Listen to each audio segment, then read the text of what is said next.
를 다 볼 수는 없고요. 요한복음 9장 1절로 7절까지 말씀만 보겠습니다. 설교 준비하다가 실절까지만 보더라도 되겠다 생각해서 줄였습니다. 요한복음 9장 1절로 7절까지 말씀 한 절씩 교독하겠습니다. 제가 홀수절을, 여러분들이 짝수절을 읽겠습니다. 예수께서 길을 가실 때에 날 때부터 맹인된 사람을 보신지라.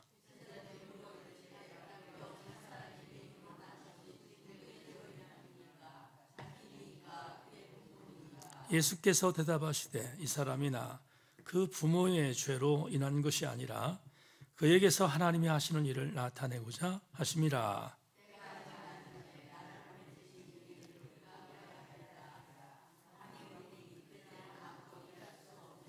내가 세상에 있는 동안에는 세상의 빛이로라.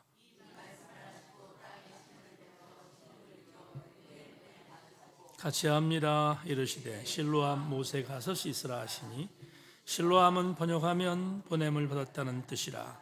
이에 가서 씻고 밝은 눈으로 왔더라. 아멘. 우리 함께 기도해 찬양하겠습니다.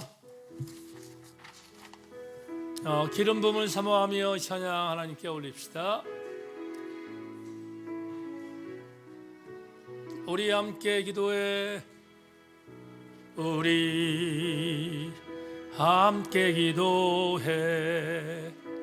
주 앞에 나와 무릎 꿇고 긍휼 베푸시는 주, 하늘을 향해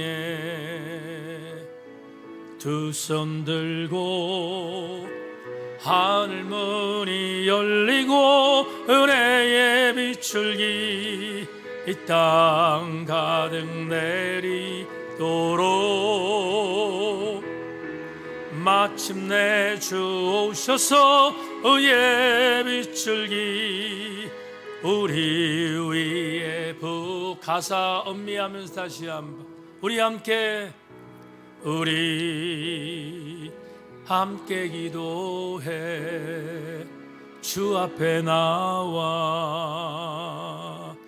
무릎 꿇고 긍휼 베푸시는 주, 하늘을 향해 두 손 들고 하늘 문이 열리고 은혜의 비출기 이 땅 가득 내린 아멘. 마침내 주 오셔서 의의 비출기 우리 위에 부시 하늘 문이 열리고 은혜의 비출기 하늘 문이 열리고 은혜의 비출기 이 땅 가득 내린 아멘 아멘. 마침내 주 오셔서 의의 비출기 우리 위에 부신 하늘 문이 열리고 다시 한번 하늘 문이 열리고 은혜의 비출기 이 땅 가득 내리도록 마침내 오셔서 의의 비출기 우리 위에 우리 마지막으로 다시 한 번만 하늘 문이 열리고 하늘 문이 열리고 은혜의 비출기 이 땅 가득 내리 아멘 아멘. 마침내 주 오셔서 의의 비출기 우리 위 부시도록. 수요 공예배에 나온 교우들에게 의의 비출기가 쏟아지게 하여 주옵소서. 마침내 주 오셔서 의의 비출기를 오늘 예배에 참석한 우리 교우들에게 폭포수처럼 쏟아 주시기를 소망합니다. 하나님 마음을 겸손히 하고 말씀 받겠습니다. 말씀의 단비가 우리의 심령을 적시게 하여 주시옵소서. 하나님의 선한 능력과 은혜를 기대합니다. 소망합니다. 우리와 함께하여 주옵소서. 줌으로 예배하는 사랑하는 지체들과 유튜브로 예배하는 지체들도 의의 빛줄기가 공히 내리게 하여 주옵소서. 성령의 은혜를 기대하며 소망하며 예수 그리스도의 이름으로 기도 올리옵나이다. 아멘. 말씀에 기대를 거십시다. 인사합니다. 말씀에 기대를 거십시다. 말씀에 기대를 거십시다. 제목 띄워주세요. 같이 읽습니다. 시작. 누가 눈먼 사람인가, 이런 제목 갖고 요한복음 73번째 강의 말씀을 나누겠습니다. 오늘 시 한 편 여러분과 나누면서 시음미하고 은혜 시간을 좀 갖도록 하겠습니다. 나이덕 시인은 제가 크리스천 시인으로서도 존경하지만 저하고 여러 가지 성향이 참 비슷한 그런 시인이라서 나이덕 시인에 대한 시집을 거의 다 독파했던 것 같은데, 오늘 사라진 손바닥이라는 시 안에 있는 땅속의 꽃이라는 이 시를 함께 좀 읊조리면서 은혜로 들어가겠습니다. 땅속에만 꽃을 피우는 난초가 있다. 땅 위로 모습을 드러내는 일이 없기 때문에 본 사람이 드물다 한다. 가을비에 흙이 갈라진 틈으로 향기를 맡고 찾아온 흰개미들만 그곳에 들 수 있다. 빛에 드러나는 순간 말라버리는 난초와 빛을 피해 흙을 파고드는 흰개미, 어두운 결사에도 불구하고 두 몸은 희디흐다. 현상되지 않은 필립처럼 끝내 지상으로 떠오르지 않는 온몸이 뿌리로만 이루어진 꽃조차 숨은 뿌리인. 나이덕 시인의 이 시를 제가 제 책을 보니 2021년 4월 23일 날 읽은 것으로 되어 있습니다. 지금 5년이 이제 거의 다 돼 가는데, 그때 이 시를 만날 때 참 정의로웠습니다.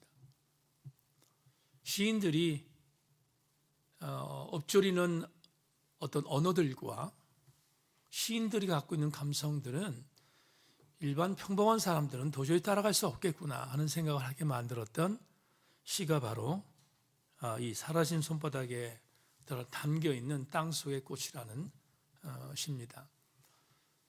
오늘 설교 준비하다가 제가 쓰는 제미나이에게 물었습니다. 땅속의 꽃들이 뭐야? 그럼 물었더니 쫙 얘기했는데 발음도 어려워서 인용하지 않겠습니다. 너무 많은 꽃들이 있는 겁니다. 물론 우리나라 토종의 꽃들도 몇 개 있었지만 거의가 외래종이라서 중요하지 않다 생각했습니다. 아마도 시인은 우리나라 토종의 토종의 그런 식물 중에서 난초를 본 것입니다. 근데 이 난초도 여러분 땅속에서 피는 꽃을 들이우는 난초가 있다는 사실을 저는 그때 처음으로 알게 되었습니다. 좀 이따 말씀드리겠지만 나이덕 시인의 이 시 안에 담겨있는 이 시어들이 얼마나 엄청난 영적인 도전을 주는지 모릅니다. 제가 영적인 도전이라고 표현한 이유는 나이덕 시인은 아주 신실한 크리스천입니다. 그래서 크리스천이기 때문에 갖는 영성으로 이 시를 쓴 것이 분명해서 조금 있다 여러분과 함께 잠시 해제할까 생각합니다.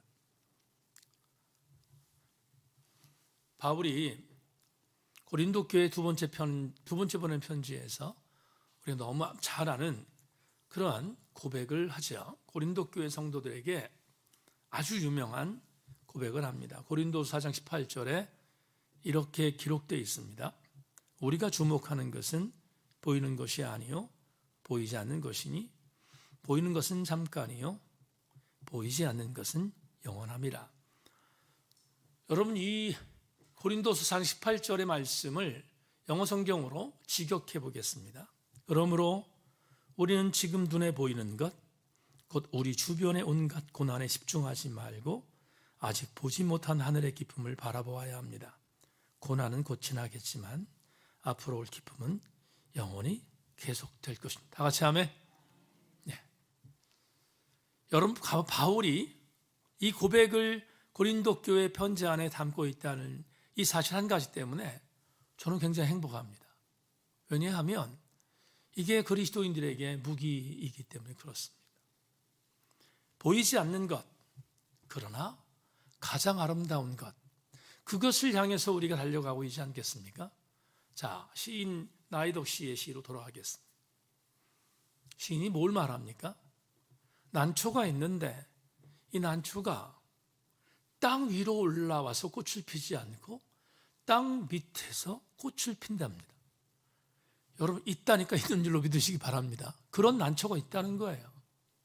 그런데 시인만이 갖고 있는 감성이고 또 특별히 나이덕 씨는 크리스천이니까 영성이라고 보는데 놀랍지 않습니까? 안 보이는 난초의 꽃이 시인에겐 보입니다. 땅 속에 있는 난초의 꽃이 시인한테 보인다니까요. 놀랍지 않습니까? 여러분, 놀랍지 않은 것 같은데 얼마나 놀라운 발견입니까? 그런데 보이지 않는 땅 속에서 피는 난초의 꽃을 시인이 보는 것도 놀랍지만 저는 이 시에서 또 하나의 단어에 집중할 수 있었습니다. 흰개미입니다. 흰개미. 여러분, 일반 까만개미가 아니고 흰개미입니다. 밑에 있는 땅 속에 있는 꽃 피우는 난초를 기생해서 함께 공생하는 곤충이 흰개미라고 시인은 말하고 있는데, 시인이 말하고 있는 이 난초와 흰개미는 공생관계인 겁니다. 땅 속에서 공생관계를 맺고 있는 겁니다. 둘 다 빛을 받으면 죽습니다. 그런데 땅 속에서 기생하고 있습니다. 공생하고 있습니다. 너무 놀라운 건데 시인이 이렇게 표현합니다. 그냥 개미가 아니라 무슨 개미? 흰개미다. 그리고 여기서 나오는 시어에 아주 중요한 한 색깔이 나오죠. 희디, 희다라고 말합니다. 시인이 말한 희고 희다라는 말은 순결성을 의미하는 단어입니다. 여러분, 누구도 타치하지 않지만 누구에도 방해받지 않지만 아주 올곧게 고결하게 순결함을 지켜가는 난초, 그리고 그 난초를 기생하고 있는 흰개미. 저는 나이덕 시인의 이 시를 읽다가 이런 생각이 들었습니다. 이 세상이 이렇게 쉬면 얼마나 좋을까? 이렇게 쉬면 얼마나 좋을까? 텔레비전 뉴스를 틀면 요즘에는 핏빛만 보입니다. 붉은 핏빛만 보입니다. 그게 지금 우리가 살고 있는 비극적인 세상입니다. 바로 이때 보이지는 않지만 진짜로 보이지 않는 그것을 볼 수 있는 눈을 갖고 있다면 얼마나 엄청난 신앙의 해안을 갖고 있는 사람이겠습니까? 오늘 이 스토리를 여러분과 함께 오늘과 다음 주를 통해서 함께 나누려고 하는데, 본문은 요한복음 9장입니다. 오늘 본문을 보면 예수께서 초막절에서 유대인과 논쟁을 끝내신 뒤에, 우리 지난주에 봤죠? 참 아프지만 그 자리를 피하여 지나가셨다, 이렇게 말합니다. 다시 말하면 헤롯 성전에 내려오신 것입니다. 내려왔으면 지금 예루살렘, 성전인 예루살렘 대단히 위험한 장소일 터인데, 학자들은 예수께서 피신을 하셨지만 예루살렘을 떠나지 않으셨다고 분명히 주장합니다. 예를 들어서 버렛이라고 하는 신학자는 이런 이야기를 합니다. 추측컨대 예수께서 아직 예루살렘에 머물고 있지만 그 성전 안에 있지는 않다. 예수께서 성전에서 내려오셨습니다. 핏빛 가득한 성전에 계셨던 주님이 밑으로 내려오셨습니다. 그런데 그 핏빛의 영향 안에 있는 예루살렘을 떠나지 않았다고 뭐랬은 얘기예요? 왜 떠나지 않았지? 와, 징글맞은, 오늘 징글맞은한 단어 많이 쓰네. 징글맞은 이 예루살렘에서 왜 떠나지 않으셨지? 자기를 죽이려고 하는 사람들 득실되고 있는 예루살렘에서 왜 떠나지 않으셨지? 우리는 답을 낼 수 있습니다. 어떤 답인가 하면 예루살렘이 예루살렘을 핏빛 가득하지만 떠나지 않은 이유는 예루살렘에는 예수님이 만나야 할 사람들이 있었기 때문입니다. 여전히 있었습니다. 누가 있었을까? 오늘 본문에 한 주인공이 등장합니다. 예루살렘이라고 하는 아주 위험한 장소를 떠나지 않은, 정말로 떠나고 싶었던 그 장소였지만 그 장소를 떠나지 않으신 주님, 왜 떠나지 않았을까? 이유는 예루살렘에서 아직 주님이 만나줘야 할 사람들이 너무 많았는데 그 중에 한 사람이 오늘 본문에 등장합니다. 그 사람은 오늘 개역개정판 성경에 맹인이라고 기록되어 있습니다. 맞죠? 맹인이라고 기록되어 있습니다. 여기서 한 가지 여러분에게 이제부터 사전적인 선의를 좀 드리려고 하는데, 개역개정판이 번역됐은 지가 벌써 10여 년 이상이 됐습니다. 근데 10여 년 이상 되었을 때 이 개역개정판 번역 때는 맹인이라는 단어가 우리나라의 국어사전에 들어있는 단어고, 또 그때 맹인이라는 단어는 그냥 자연스럽게 쓰였던 단어여서 개역개정판 번역 성경에 맹인이라고 번역된 겁니다. 아시겠죠? 만에 하나 2026년에 이 성경을 번역했다면 맹인이라는 단어는 쓰지 않았을 겁니다. 왜냐하면 맹인은 차별적 용어라고 해서 이제 쓰지 않기 때문에 그렇습니다. 그러면 맹인 대신에 요즘 쓰는 단어가 뭐겠어요? 시각장애인이라는 단어를 씁니다. 자, 저도 바꾸겠습니다. 주님께서 예루살렘을 떠나지 않은 이유는 예루살렘의 어떤 길을 지나가시는데 주님이 한 사람을 봤습니다. 시각장애인이었습니다.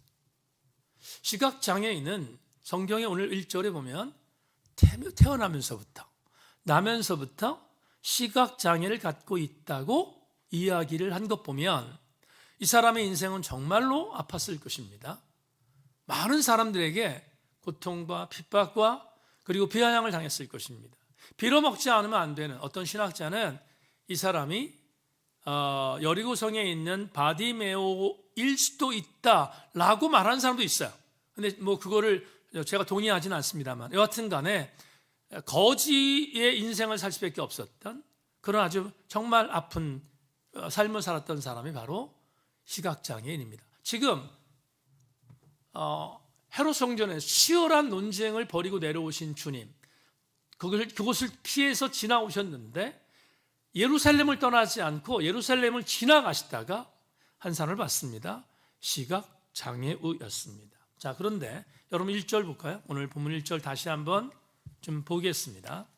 같이 한번 1절 읽겠습니다. 준비 시작. 예수께서 길을 가실 때 날 때부터 맹인된 사람을 다 같이 따라합시다. 보신지라. 여기 보다라는 단어 나왔습니다. 그렇죠? 보다.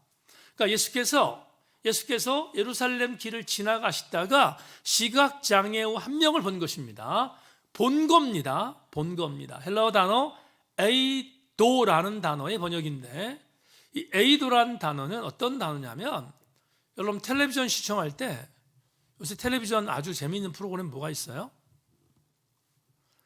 제가 뭐라고 안 그럴 테니까 여러분 잘 보는 텔레비전 프로그램 뭐가 있나요 요새?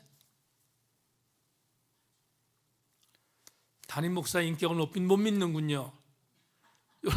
여러분 요즘에 텔레비전에서 가장 재미있는 프로그램 뭐가 있나요? 뭐 얘기 한번 해보세요. 없어요? 임혜영 원사님 뭘 잘 보세요? 넘어갈게요 그냥. 요새 텔레비전에서 예를 들어 지난주에 제가 지난주에 설교에서 인용했던 1등들이라는 공연 프로그램이 있다 칩시다. 그런데 그 공연 프로그램을 보면서 거기서 은혜를 막 찾기 위해서 아주 은혜 충만기 위하여 기도하고 봅니까? 그러고 보지 않잖아요. 그냥 보는 거예요. 그냥 보는 겁니다. 에이도라는 단어, 이 단어는 지금 1장에 나오는 보았다, 보셨다라는 단어는 에이도라는 단어인데, 이 단어는 그냥 보는 것을 의미하는 단어로 많이 씁니다. 그런데 아주 간혹 오늘 본문 같은 경우입니다. 오늘 요한복음 9장 1절 같은 본문 같은 경우에 에이도라는 단어가 특별한 의미로 사용될 때가 있습니다. 언젠가 하면 오늘 본문이에요. 이 에이도라는 단어의 주석을 찾아보니까 이렇게 쓰였어요. 관심을 갖고 보았다라고 돼 있어요. 관심을 갖고 본 것은 의미를 부여하는 거잖아요. 의미를. 내가 누군가를 봤는데 그냥 본 게 아니라 텔레비전 시청을 하기 위해서 보는 게 아니라 의미를 갖고 본 걸 말하는 거예요. 그러니까 이 봄은 정말로 의미가 있는 봄인 거죠. 예수께서 시각장애인을 봤습니다. 그냥 본 게 아니라 내가 저 사람에게 무언가를 해줄 수 있다는 생각을 갖고 보신 겁니다. 오늘 본문 1절 이해하시면 다 같이 아멘. 그렇게 보신 겁니다. 자, 그런데 이렇게 보셨던 주님과는 달리 제자들이 예수님을 보니까 듣고 들었던 풍월이 있잖아요. 예수님이 지금 시각장애를 봤는데 그냥 눈초리를 본 게 아니라 의미를 갖고 본 것을 알았어요. 그러자 갑자기 제자들이 주님께 질문을 합니다. 어떤 질문을 하는지 2절 한번 볼까요? 본문 2절 보겠습니다. 2절 다 같이 한번 시작. 제자들이 물어 이르되 랍비여, 이 사람이 맹인으로 난 것이 누구의 죄로 인함이니까? 자기니까? 그의 부모입니까? 이걸 누가 질문했냐면 누가? 제자들이 질문했습니다. 제자들이 이 질문을 왜 했을까? 아마 궁금해서 질문했을 것이 분명합니다. 하지만 예수님은 대단히 실망스러웠을 거예요.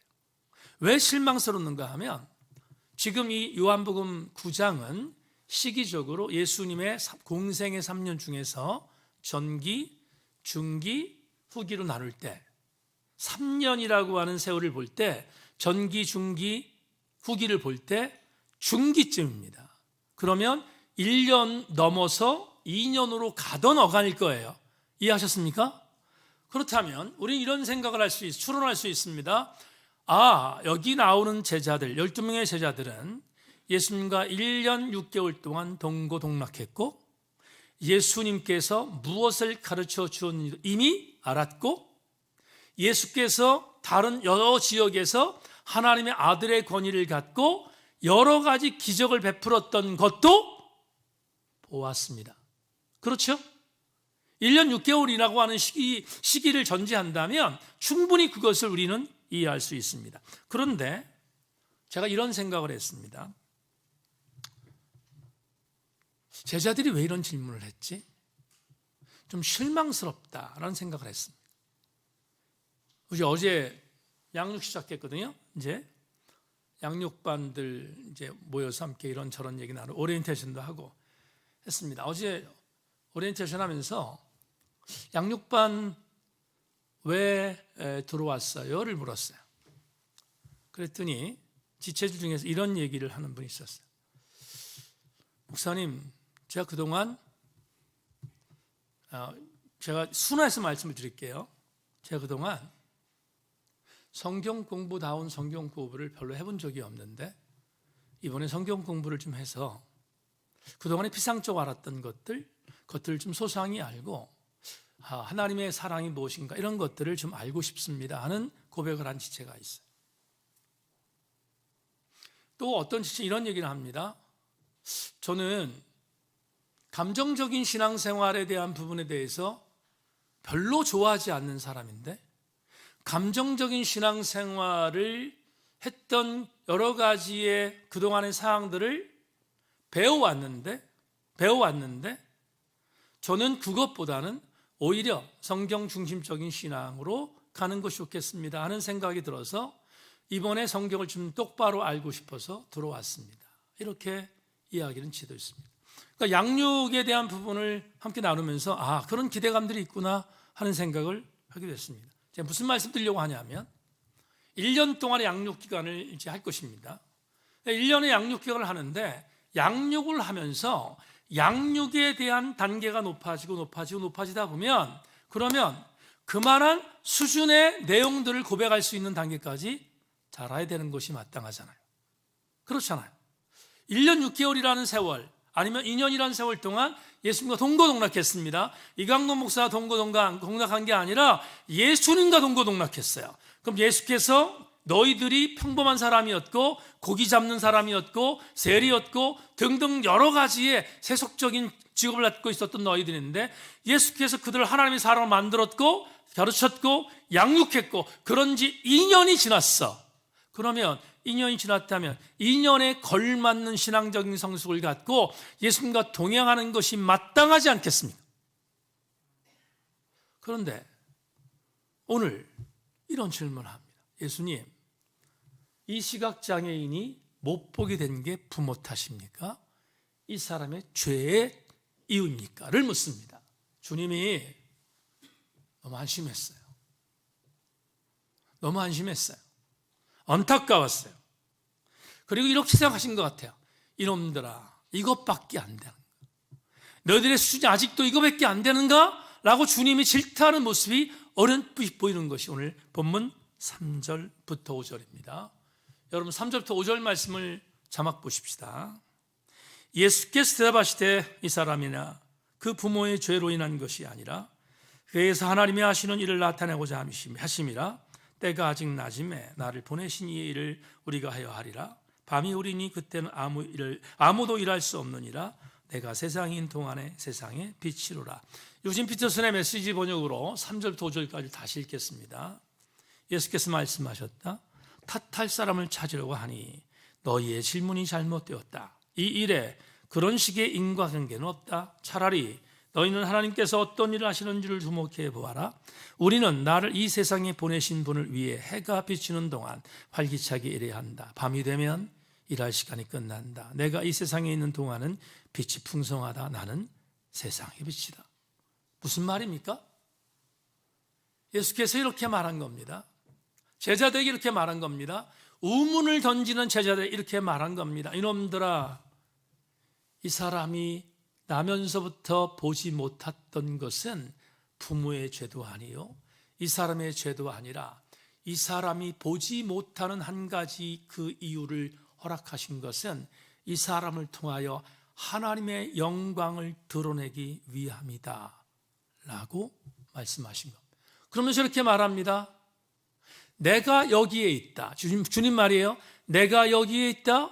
내가 여기 있는 동안 어둠이 빛을 이기지 못한다. 나는 빛이기 때문이다. 그러므로 빛이 여기에 있는 동안 하나님이 하시는 일을 너희들도 하기를 바란다가 오늘 3절부터 5절까지 본문입니다.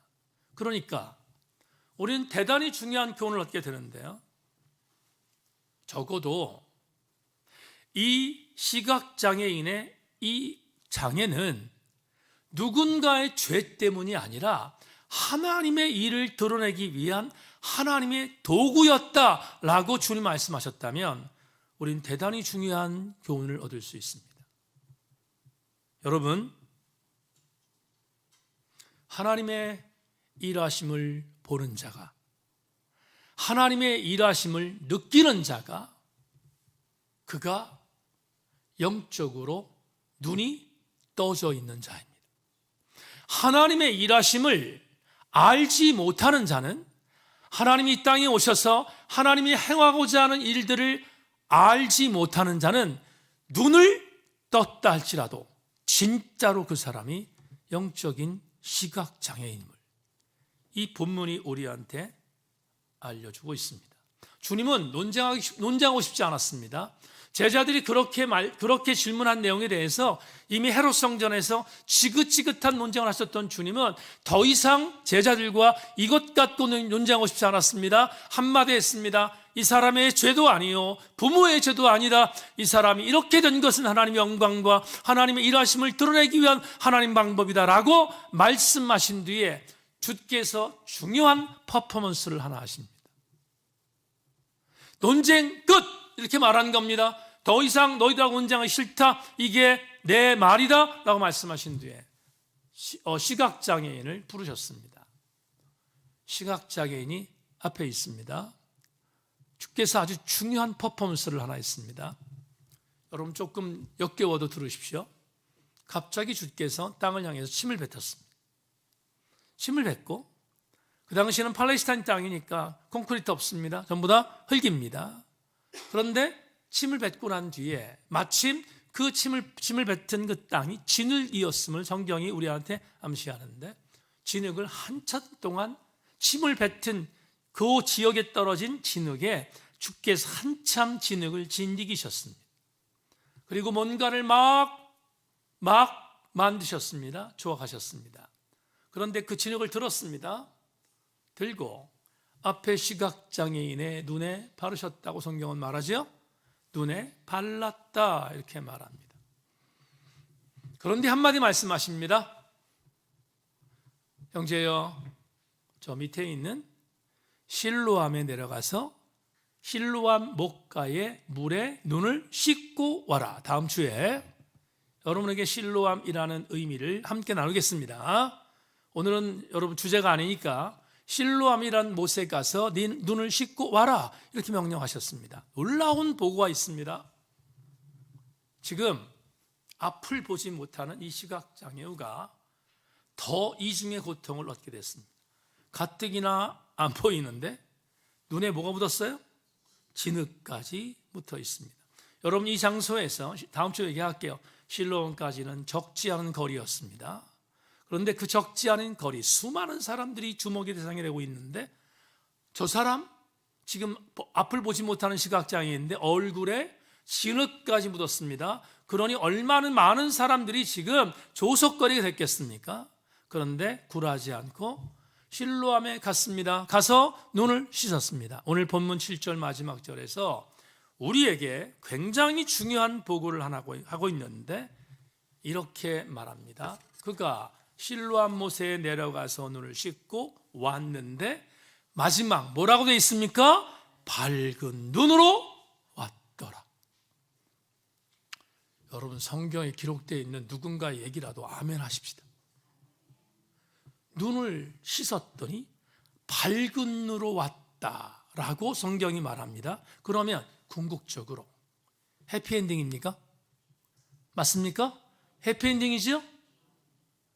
논쟁이 아니라 해피엔딩이 끝이었어요. 아시겠죠? 헤롯 성전에서 논쟁은 끝이 없었지만 주님이 지금 시각장애인에게 실로암에 가서 눈을 씻어라 명령하셨던 말씀을 순종했던 이 시각장애인의 끝은 해피엔딩이었음을 분명히 우리한테 알려주고 있습니다. 여러분 침에 대한 이야기 잠깐 나누고 오늘 마지막 레마로 돌아가겠습니다. 침이 뭘까? 왜 정말 더럽고 더러운 침을 뱉으셨지? 두 가지 의미가 있습니다. 첫째는 고대 근동 팔레스타인의 주 1세기의 그때는 침이 의학적인 효과를 갖고 온다고 믿었던 시대였다 하는 게 첫 번째 얘기입니다. 제가 구체로 말씀 안 드리겠습니다. 그러나 또 한 가지 율법을 사수하고 있었던 유대율법주의자들은 침을 바르는 것을 불결한 것으로 여겼습니다. 그러니까 이것도 충돌했습니다. 그런데 유대율법주의자들이 생각했던 기본적인 생각이 아니라 주께서 만드셨고 주께서 계획하셨던 것이 이겼다는 사실을 본문에서 우리에게 알려주고 있습니다. 이것까지 여러분들 이해하셨으면 좋겠습니다. 오늘 여기까지만 얘기하고 자 그러면 이제 오늘 내 말을 보겠는데 자 이런 생각이 들었어요. 오늘 설교 제목 뭐죠? 설교 제목 뭐예요? 오늘 뭐라 있어요? 누가 눈이 먼 사람입니까? 자, 누가 눈이 멀었는가? 우리는 본문에서 주께서 고쳐주셨던 시각장애인을 만났습니다. 그런데 이렇게 바꾸겠습니다. 레마 보겠습니다. 우리는 실로암 목가에 가서 눈을 씻고 온 그가 눈이 먼 자가 아니라 하나님이 하시고자 했던 일에 대하여 눈 감았던 자들이 진짜로 눈먼 자임을 잊지 말아야.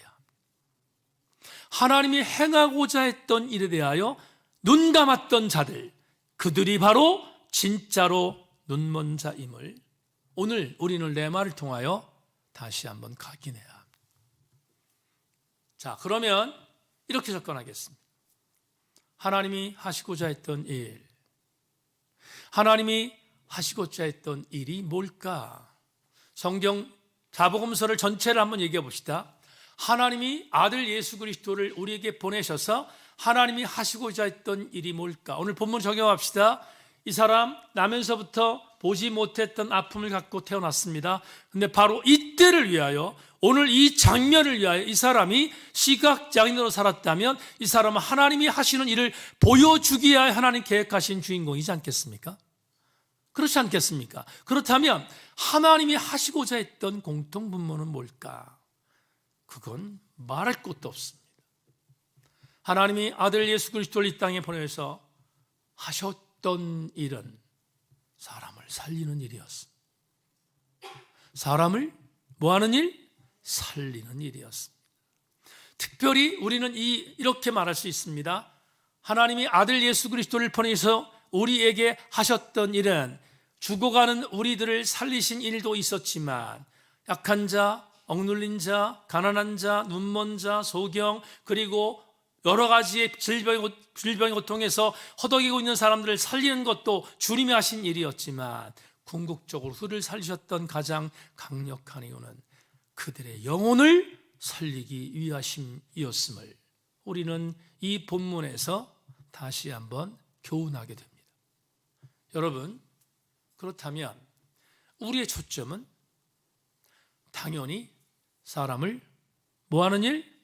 살리는 일에 우리의 신앙적인 집중력도 동원해야 되지 않겠습니까? 마가복음 2장 23절 28절을 보면 거기에 이런 메시지가 있습니다. 빠르게 읽겠습니다. 안식일에 예수께서 밀밭 사이로 지나가실새 그의 제자들이 길을 열매 이삭을 자르니 바리새인들이 예수께 말하되 보시오 저들이 어찌 안식일에 하지 못하는 일 하나이까? 예수께서 이르시되 다윗이 자기와 및 함께한 자들이 먹을 것이 없어 시장한 때에 한 일을 잃지 못하였느냐? 그가 아비아들 대제사장 때 하나님의 전에 들어가서 제사장 외에는 먹어서는 안 되는 진설병을 먹고 함께한 자들에게도 주지 아니하였느냐? 또 이르시되 안식일이 사람을 위하여 있는 것이요 사람이 안식일을 위하여 있는 것이 이러므로 인자는 안식일에도 주인이니라. 여러분, 이 구절 구약성경에 있는 다윗이 높당에서 있었던 이 일에 대한 부분들을 제가 부연해서 설명하지 않겠습니다. 이 본문의 가장 중요한 부분은, 가장 중요한 메시지는 제자들이 배고파서 밀삭을 주워 먹는 것을 보고 바리새인들이 왜 안식일에 하지 말아야 할 일을 했냐고 공격하는 그 내용인데, 제자들을 향하여 주님이 보호하신 것이 뭡니까? 주님이 보호하신 것은 저들이 안식일에 밀밭에 들어가서 밀을 따먹은 것은 죄가 아니라, 왜냐하면 저들을 살리는 일이었기 때문에 분명히 말합니다. 그러면 주께서 우리에게 요구하시는 건 뭐냐? 우리의 신앙적 초점은, 저와 여러분의 신앙적인 초점은 사람을 살리는 일에서 떠나서는 안 된다는 사실을 우리에게 알려주고 있습니다. 주님이 이 땅에 왜 오셨을까? 살리기 위해서 왔다? 그러면 우리는 뭐 하는 사람인가? 우리도 마땅히 살리는 사람이 되어야 하는 것은 너무나 당연한 일이 아닐 수 없습니다. 여러분, 제천세인교회가 여기에 세워진 가장 궁극적인 이유는 여러분 주변에 죽어가는 사람들을 살리라는 목적 때문입니다. 잊지 마십시다. 목사님, 너무 상투적인 얘기입니다. 저한테 질문하지 마십시오. 우리 제천세인교회가 이곳 세워졌고 앞으로 세워져 갈 이유는 제천 열방에 살려달라고 손 내미는 자들에게 우리가 저들을 살리는 가장 강력한 목적과 이유가 있기에 여기에 교회를 세우셨음을 믿고, 여러분, 그 일을 향하여 우리가 달려가는 것은 너무나 당연한 우리들의 미션임을 잊지 말아야 할 것입니다. 여러분 주변을 살펴보십시오. 여러분 주변에 손 내미는 자들이 있습니다. 교회를 업신여기고 교회를 깔보는 일들이 많지만 여러분 주변에는 그런 사람만 있는 것이 아니라 여러분에게 손 붙들어달라고 손 내미는 자들이 있다는 사실을 절대로 잊지 말아야 합니다. 그들의 손을 붙잡으라고 네터로 15길 23에 제천 세인교회를 세우신 줄로 믿고 여러분 그들의 손을 붙잡는 교회가 우리 교회가 되기를 주의 이름으로 소망합니다. 말씀 맺겠습니다. 미국과 이란이 맞붙었습니다. 오늘 저녁 먹으면서 뉴스를 봤습니다. 이런 생각이 들었습니다.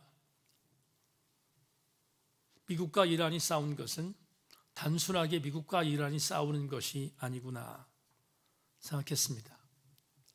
지금 저 싸움은 누가 내 편인 그 싸움이 아닙니다. 여러분, 미국이 우리 편입니까? 이란이 우리 편입니까? 그런 질문이 세상에 어디 있습니까? 지금 우리가 살고 있는 이 땅은 전쟁이라고 하는 아픔 속에 핏빛이 진동하고 있는 정말 가슴 아픈 땅입니다. 우리가 반추할 것은 이것입니다. 제가 여러 차례 말했습니다. 평화를 만드는 길은 있다 없다? 없다. 평화를 만들어가는 길은 없습니다. 왜 그렇습니까? 평화 자체가 길이기 때문입니다. 그러니까 전쟁이라는 것은 어떤 명분으로도 절대로 정당화되거나 합리화될 수 없습니다. 미국, 우리 편 아닙니다. 이란, 우리 편 아닙니다. 정말로 우리 편은 전쟁이 없는 것이 우리 편입니다. 그게 우리가 걸어야 할 길입니다. 여러분 권면합니다. 제천 세인교가 여기에 있으면서 제천의 싸움과 분열과 반목이 사라지도록 우리가 여기에 세워진 것을 명심하고 우리 교회가 평화를 일궈가는 교회가 되기를 주의 이름으로 소망하고 우리 모두가 하나님이 하시고자 했던 일에 눈 감는 자들이 아니라 하나님이 하시고자 하는 일에 눈을 크게 부릅뜨는 우리들이 되어지기를 소망합니다. 여러분은 눈먼 자입니까? 눈뜬 자입니까? 세인교회 성도들이요, 크게 눈을 뜨고 우리에게 손 내미는 자들의 손을 붙잡는 우리 세인교회 되어질 수 있기를 주의 이름으로 소망합니다.